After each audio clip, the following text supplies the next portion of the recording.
Hi, my name's Debbie Irwin. I'm the Executive Director of the Shenandoah Community Capital Fund, and today we're going to go over the Startup Canvas that we use within our loan process, as well as within our Business Bootcamp course. And so a lot of times we'll ask for this when you're going through the loan review process. And so one of the things about this Startup Canvas is it's really a one-page overview of what you're trying to do with your business. So we look at everything from the problem that you're solving to the solution that you're offering. What value are you providing to your customers or your clients? Why you're one of the best people to do this business, and other things like that. So let's first start digging into this template a little bit more. Now, one thing to note with how the template works is you can click on all of these areas and fill them in. So they're pre-filled with the questions that we're really asking about each of these areas. So let's first start with this first one. So let's say that you are a marketing consulting business or that you run a retail store. And so the problem that you're trying to solve for, let's go with the marketing example, is clients have a hard time keeping up with their marketing efforts. They're confused with how to run their social media, etc. And so you'll keep filling this out within this fillable PDF. And so you can talk more about the problem that you're solving, why your customers really experience that problem in that way. And then from there, you can start moving over to the solution. So the solution really talks about what are you offering to your clients that directly helps solve the problem that you've identified. And so if you're in Business Bootcamp, you'll be learning that you really need to spend a lot of time on that problem to really make sure we understand why your solution is going to work. And then from there, you move into the goal. What goal are you trying to achieve with this business? We all have goals. We all have reasons that we start our businesses. And so we want you to tell us about what is that main goal that you're trying to achieve? Is it around the mission of making customers more comfortable within their marketing? Is it helping customers buy their time back by not having to do all the marketing themselves? What is it that you're really trying to achieve by starting this business and by helping the people solve the problems that you've identified? The next thing that we start to dig into is this value proposition right here. What value do you provide to your clients? And this can be really focused in on the benefits. And so you're giving them increased sales. You're making them more confident in what they're selling. You're helping them buy their time back. You're creating new opportunities for them to meet new customers. And so if you're this marketing business, you're really trying to create value for the client. So once you've kind of figured out, okay, what's my value? What am I doing? Then we start moving into why me?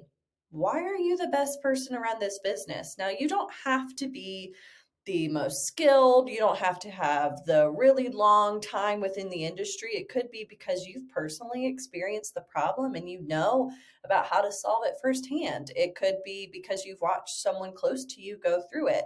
It could be that you do have years of experience around this and you've worked within the industry and you have found a better way to solve it than others in the industry currently.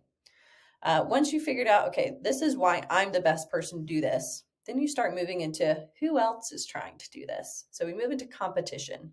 Who is offering a similar product or service as you?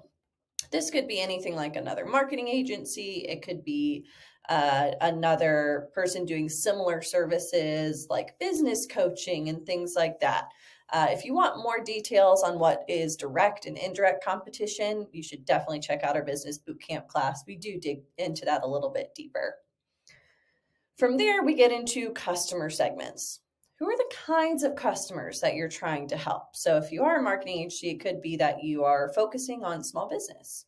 Another one could be that you're focusing on a certain type of influencer. Maybe you're an influencer marketer.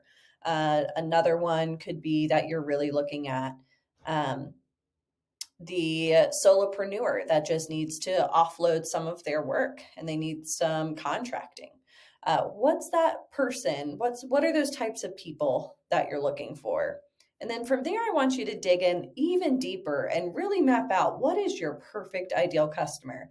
If someone came up to you and said, "Oh my gosh, I'm experiencing this problem," and it's the exact problem that you identified, who would that person be?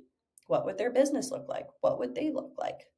How would they experience the problem? And so really lay out exactly the type of person that you're looking for, because the more that you can zero in your efforts on your ideal customer, the easier it's going to be to get that business launched and successful within your first year. The next thing we're going to start digging into is all of the fun things around numbers. So the first thing that we're going to look at is costs. So what are the costs associated with running this business?